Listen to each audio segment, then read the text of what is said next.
If 9 times 4 negative 3x positive 2 equals to 8 times 4 negative 3x positive 18, what is the value of 4 negative 3x? Using the given equation, we have to find the value of the expression 4 negative 3x. Okay, what we can do is that we can assign a new variable for this 4 negative 3x we have in the given equation. That is, let y equals to 4 negative 3x.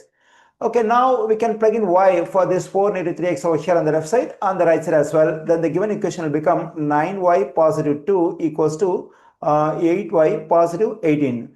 Now let's solve for y in this equation. Let me subtract 8y from both sides of this equation and also subtract 2 from both sides. Then this positive to negative will cancel out. This positive 8y, negative 8y will cancel out.